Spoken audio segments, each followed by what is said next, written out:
Mayroong mga importanteng bagay na kailangan para maging isang estudyante na may tamang pag-iisip. Una, kailangan mong maging masipag. Ang hinaharap ay mahalaga at kailangan mong maging masipag para makuha ito. Kailangan mong manatiling motivated. Dapat mong idisenyo at imaneho ang iyong motibasyon sa isang disiplinadong paraan. Dapat mo ring alalahanin na palagi kang natututo.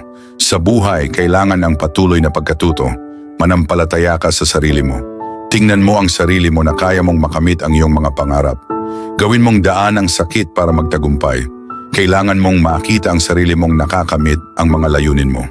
Isa sa mga bagay na kulang sa maraming estudyante ay ang pangarap. Kailangan mong isipin ang sarili mong nagtatagumpay bago mo makamit ang iyong layunin. I-imagine mo ang sarili mong nagpapasalamat sa sarili mo dahil hindi ka sumuko, hindi ka nagpadala sa kalungkutan, at hindi ka bumigay sa mga hadlang. Salamat sa sarili mo sa pagiging matatag. Minsan magiging mahirap, pero sulit ito. Kung ang layunin mo ay magbawas ng timbang, pumasa sa mga pagsusulit, o malampasan ang problema, gawing lakas ang sakit para magtagumpay. Huwag maging kontento sa pagiging ordinaryo. Maging allergic sa average. Kailangan mong itulak ang sarili mo dahil maraming tao ang umaasa sa iyo. Ang isang estudyante ay masigasig, matibay ang isip, at palaging nagtatrabaho. Ipakita ang tapang araw-araw, manatiling motivated, manatiling positibo, at huwag gumawa ng dahilan. Magtakda ng mga layunin at mag-practice ng magagandang habit.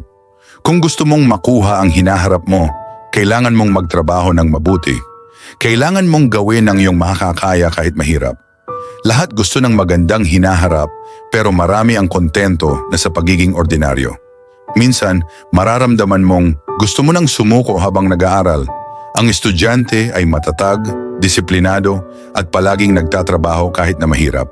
Ang buhay ay puno ng pagsubok. Kailangan mong alalahanin kung bakit ka nagsimula. Nagsimula ka dahil gusto mong magbago at maging matagumpay.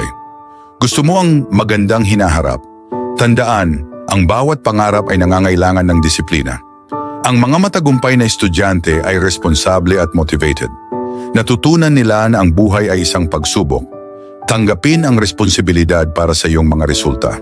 Ang disiplina ang magdadala sa iyo sa iyong mga pangarap at ang motibasyon ang tumutulong sa iyo magsimula. Kailangan mong hanapin ang layunin mo. Upang maging matagumpay na estudyante, kailangan mong pamahalaan ang oras mo, magplano at gumawa ng aksyon. Ang iyong pag-uugali ay dapat tumugma sa iyong paniniwala. Kapag naniniwala ka sa iyong mga pangarap, lahat ay magbabago. Minsan gusto mong sumuko, pero alalahanin kung bakit ka nagsimula. Maghanap ng mga pagkakataon kahit na hindi ito madali. Gawin mong mensahe ang iyong mga pagsubok.